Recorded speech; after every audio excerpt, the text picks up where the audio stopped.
For our main talk today, as I mentioned, it's Kana, one of our very own. Had a fun. It sounded like a fun idea, so I said, "Why not try it out?" He's going to be talking to us about mystery shopping, and I'll let him talk a little bit more about that. We want to appreciate the fact that not too long ago he had rotator cuff surgery, and he is in pain. I told him he didn't have to do this, but he said he would, so he's taking one for the team. Let's give him a warm welcome. Come on up, Lou. I have been doing mystery shopping, can you hear me okay? Yes. Yeah, or secret shopping for about 6 years. And I think the only person in this room who knows that, except me, is Mike. And that's because we had to talk about the presentation. And there's a couple reasons for that.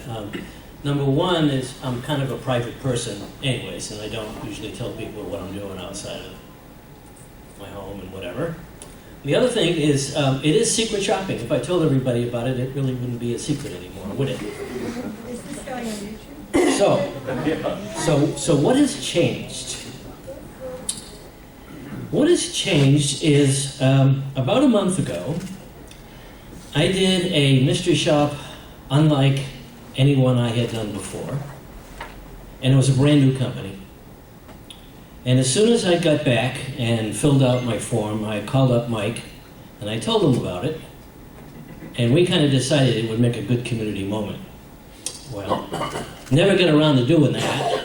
So I'm going to talk about the whole mystery shopping environment and include that one experience in it. Because it'll help you relate to the whole world of mystery shopping if I give you a real example. So,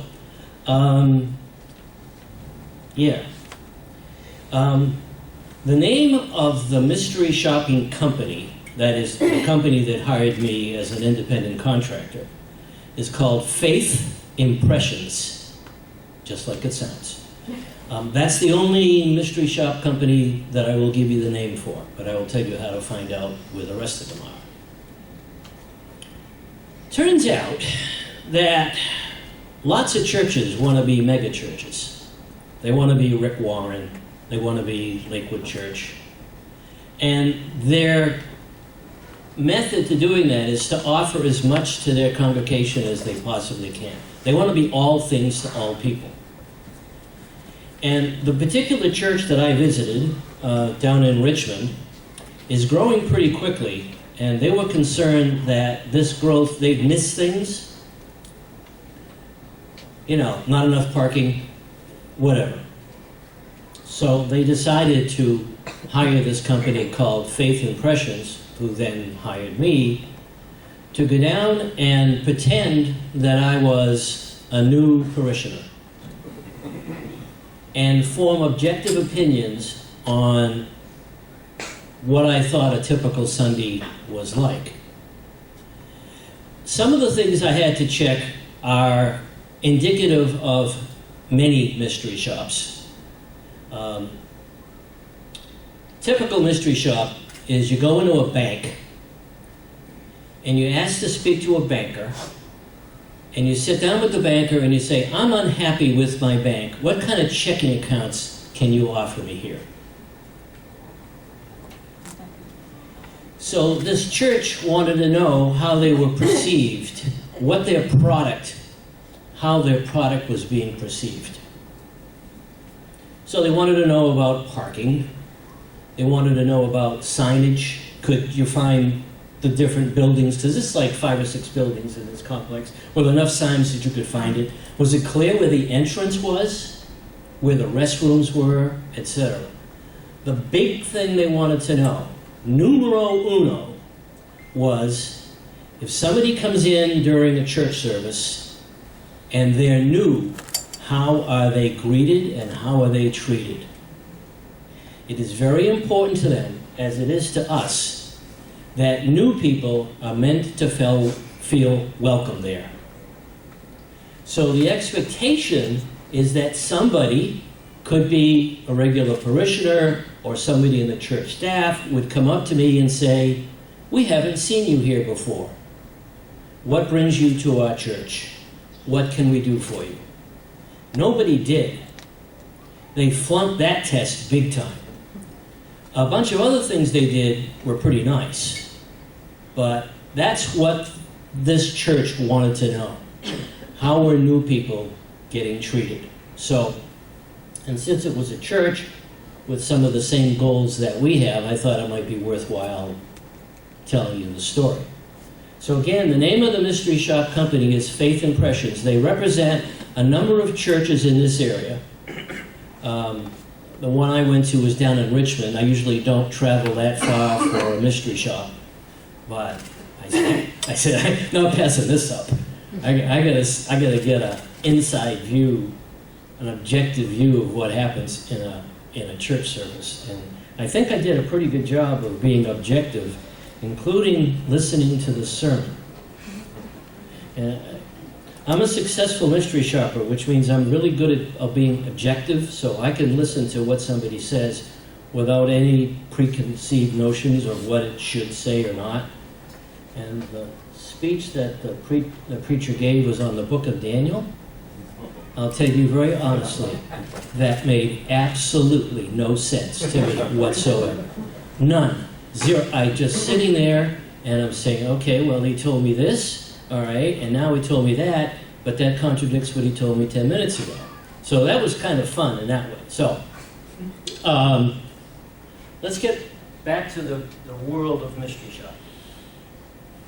Okay.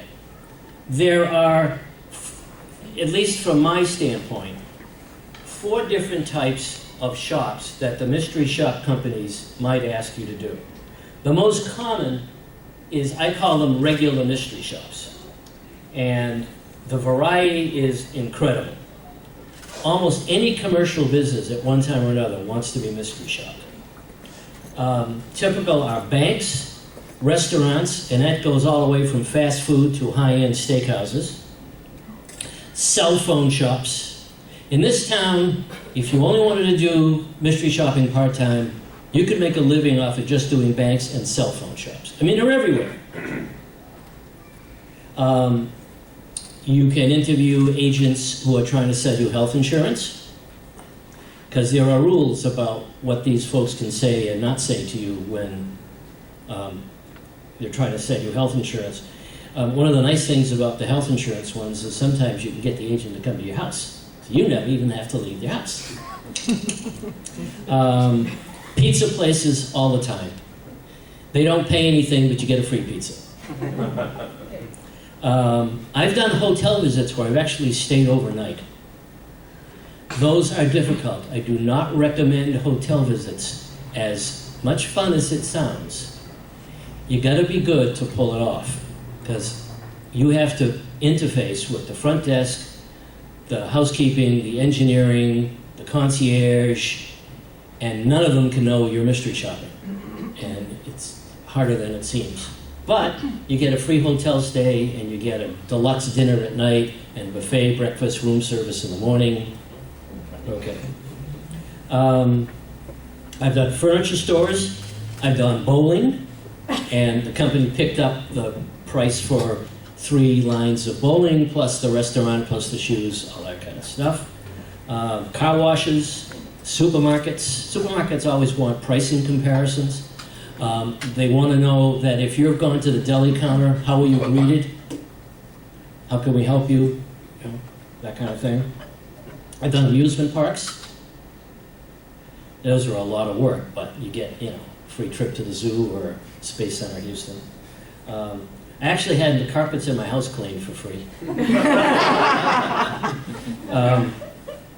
That's also harder than you seem, because while the guy is in your house, you got to sneak out and get the license plate and pictures of the inside and the exterior of his truck without him knowing it. That's sometimes logistically not the easiest thing to do. There's a number of shops you can do from home, including automobile insurance quotes. You get out your automobile insurance policy, and then you call everybody. You call State Farm, you call Geico, you call Progressive, and you ask them for a quote, and then you report it.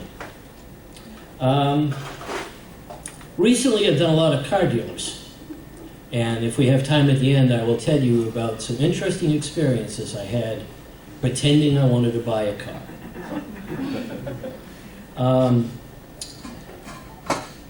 I once did a shop where one of the major vendors of assisted living facilities wanted a comparison shop of 9 other assisted living places in Houston.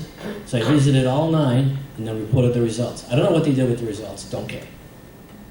But I got $30 a piece for doing each of the 9. That was worthwhile.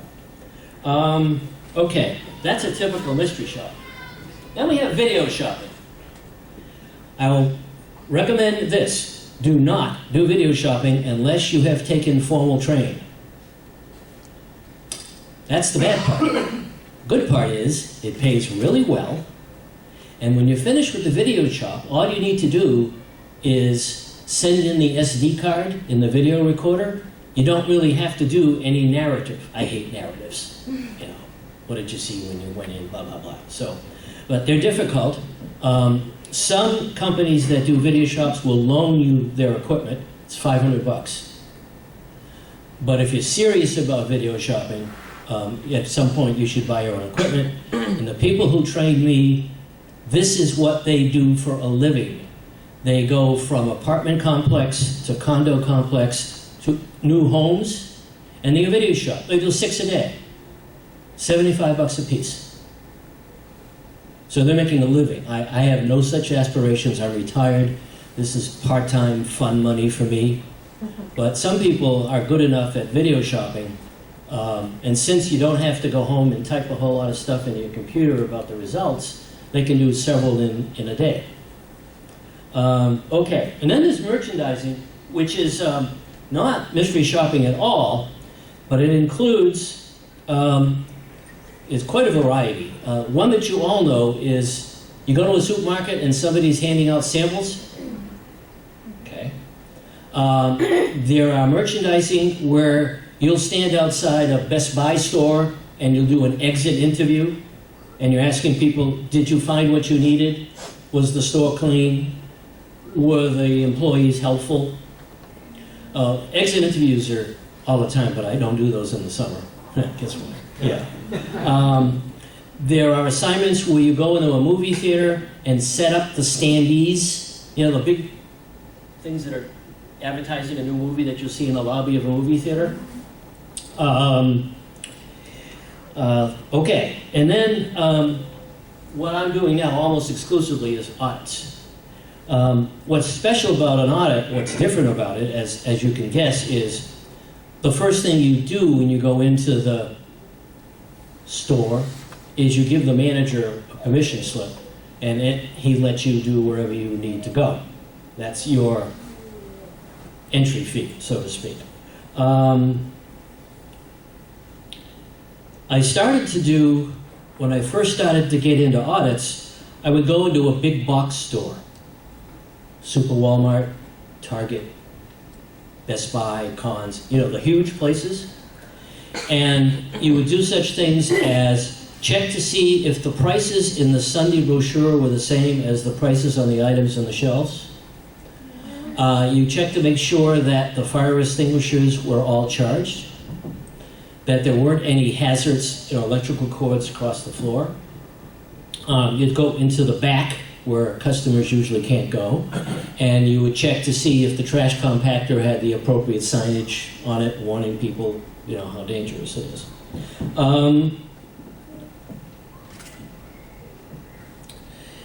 So that's the big box stores. One thing that I've found extremely interesting is I've been auditing hospital food services, where I go into a hospital and I meet with the general manager, and I want to check to see if the food services are meeting all of the safety and infection rules. You go into most hospitals, and the people who run the cafeteria and the people who provide the room service meals don't work for the hospital. They're an independent vendor. Hospitals are in the business of curing people. They're not in the food business. So most hospitals subcontract out to food services. So, and if you go to a big hospital, this could take a day and a half. And you get to go into the kitchen and you see how the meals are prepared. You get to go on a run, whereas 6 people have called down from their rooms for meals. How long does it actually take the meal to get to them? Because there are standards for that. Does the person who delivers the meal use the appropriate wordage when they knock on the door and ask, mention lunch is here and all that kind of stuff? There's a lot of rules about hospital food services. Some of them are the rules of the hospital, and some of them are obviously government rules. We're out of time. Okay. Another fun thing that you would never think requires an audit is if you have a small business, used car lot, for example, you're going to want to pull the credit of many of the people who come in who are going to buy a car, or even if they're not. So these businesses have contracts with the big credit companies, TransUnion, Equifax. The big credit companies want to know if this is a viable business. Is there really a business there? What do they do with the credit reports? Because you can't leave them around. Do they have a shredder? How do they dispose of the credit reports?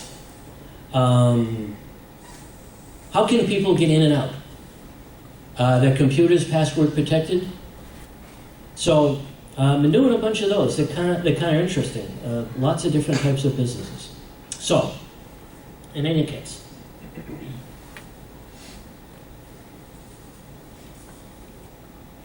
let's see what we have here. Yeah, the biggest benefit to me of doing mystery shops is the monetary benefit. There are some that sort of happened anyways. If you're doing an audit in a movie theater, you can stay for the movie. You're not supposed to, but.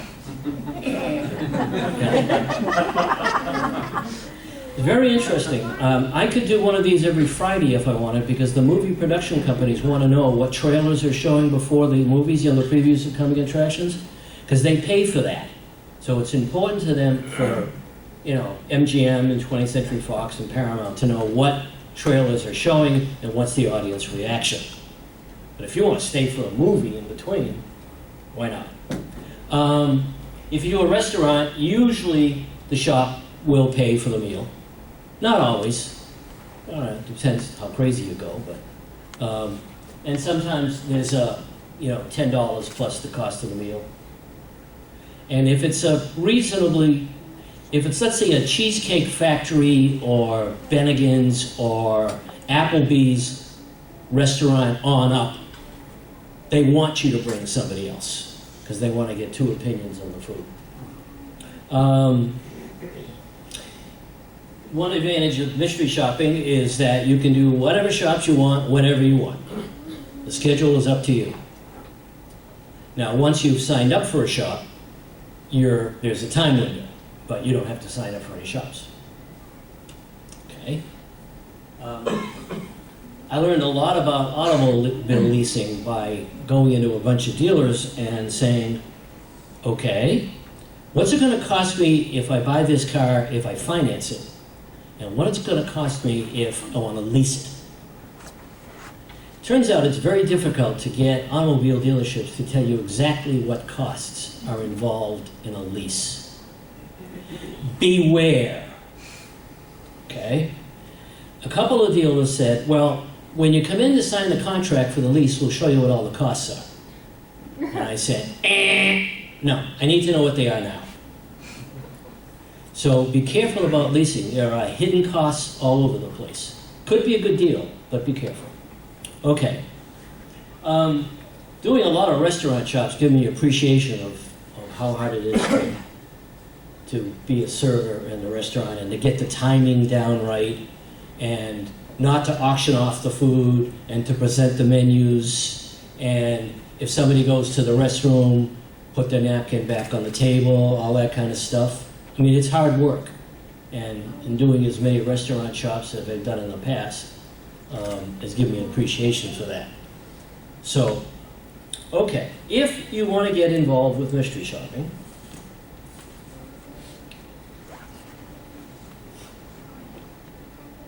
the first thing you should do You should go to this website.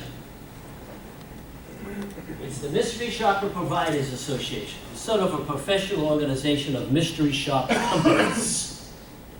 That's MSBA-NA. You'll get a lot of things from that website.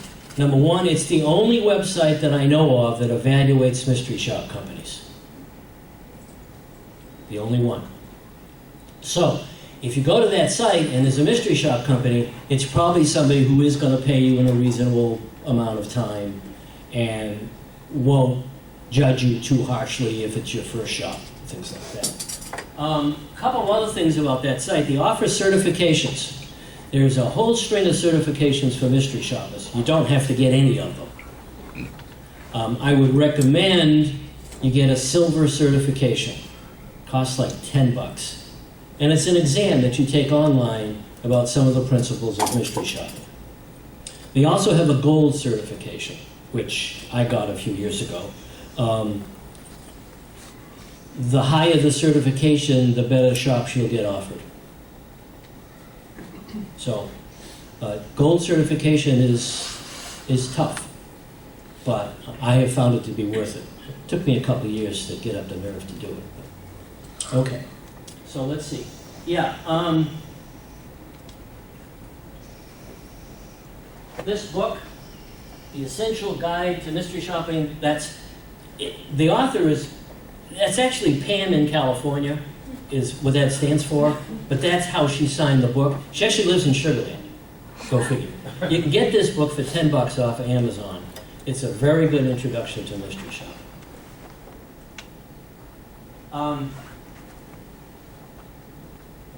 These folks, the International Mystery Shop Company. By the way, there's 1.5 million mystery shoppers in this country.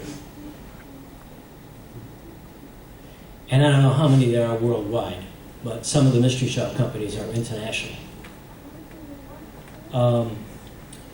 These two organizations have conferences every year, usually in Vegas, sometimes in Orlando, sometimes in New Orleans, and you get to meet the mystery shop companies. They get to meet you. You get to trade notes with other shoppers, and you attend seminars on. I went to one conference and I found out there are mystery shops for. Are you ready for this? Cruises. So, if the idea of a free cruise appeals to you. But I've done hotels, so I figure a cruise is like staying in a hotel for 6 or 7 days. I already told you how difficult it is to do hotel stay over mystery shops. So, the idea of a free cruise is like sugar plums, but gotta be careful. And there are not very many of them. You may fumble around the mystery shop websites for years before you find out the name of the company that does cruises. Okay, I think that's it. Yes. Oh, one more thing. Some mystery shop companies, when you sign up for them, will ask you for a referral. How'd you find out about us? Okay? Tell them it was me. The reason for that is I'll get paid for that. Hold on. All right? I will get a bonus once they have done a few shops. Okay? And all of that money's going to Oasis. Okay? So, do we have a minute for questions? Yeah, we have some time for some questions. Yeah. Brad and Esther. How'd you get into it? Oh, boy.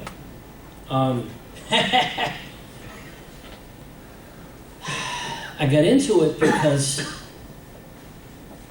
my wife at the time, Peggy, was not retired and I was.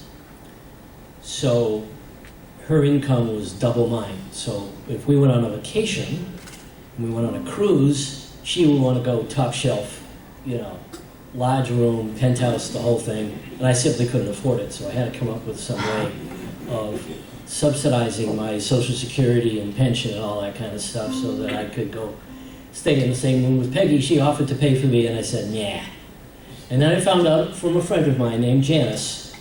We were out to dinner, the four of us, Peggy and I and Janice and her husband, and she told me she'd be mystery shopping, and I said, well, maybe that's a way to earn the money. So that's how I really got started, yeah. You mentioned the car leasing and how they try to sort of hide the details from you Mhm. and stuff. Was there one car maker or dealer that was not quite as bad about that? I wonder. No, I can tell you who was worse. I will never go in any dealership. For selling me a lousy $19,000 Fiat, it was like pulling teeth. I get such a bad taste. There's an Audi dealer on I-10, Audi West, that was particularly accommodating. Yeah. Do they give you any kind of a mileage stipend for? Most don't. There are some when you're getting an email that notifies you of an opportunity. They'll say, we'll consider mileage if you're going out of your normal area. So if you have told them, when you fill out a profile, tell them how far you want to travel, you say 25 miles from my house. Well, if they send you one that's 30 miles, they will often pay you mileage, but you got to ask for it. But as a rule, no. Your expenses are on you. Esther in the back, she had her hand up. Yes. What, if any, are some of the downsides to mystery shopping? I'm sorry, I didn't hear you. I said, what, if any, of some of the downsides to mystery shopping? Well, you can't make a living doing it. I actually mystery shop, meaning visiting a location and then coming home and filling out the questionnaire online, probably about a day a week, but it takes me 2 days to get it down to those 1 day. Because I'll get a lot of emails offering me opportunities to do shops, and the only way I can get an idea of whether or not it's a shop that I want is to read the overview. So I read a lot of overviews in the course of a day, and then I just delete it. So it's not cost effective. It really isn't. But you know, if you want to do work that you enjoy on your own schedule, then it's not a bad way to do it. Not a bad idea. Yes, Abhishek. There is another thing. Whenever you, I've seen a lot of ads on the internet, so-called, that have things like earn money at home without leaving the house and stuff like that. How do you watch for between that and mystery shopping? How do you watch for? I only deal with mystery shop companies that I've dealt with before, Okay. or are listed on that On the MSPA site. websites? Okay. Yeah. Every once in a while, I'll get an email from a mystery shop company that I never heard of. And nevertheless, they've sent me an opportunity. Well, first thing to do is I go to their website and see how it looks. And then, you do a simple shop, a $10 shop. What do you got to lose? Never, ever, ever put money up front on a mystery shop. Never. No legitimate company will ever ask you to put money up front. It won't. The only exception to that is if you go out to eat, you're going to pay for the meal, and then you get paid for the company. But, if you're going out to eat anyway, it's not so bad. So I would avoid any work-at-home stuff. Most of it is a scam. I would absolutely just ignore it. Let's do one more, and then Okay. we'll have to wrap it up. Can you talk briefly about the certification process? Excuse me? Can you talk about the certification process? Yeah, well, if you go to this site, my expertise, individual mystery shop companies have their own certifications, because if one of their customers is Capital One Bank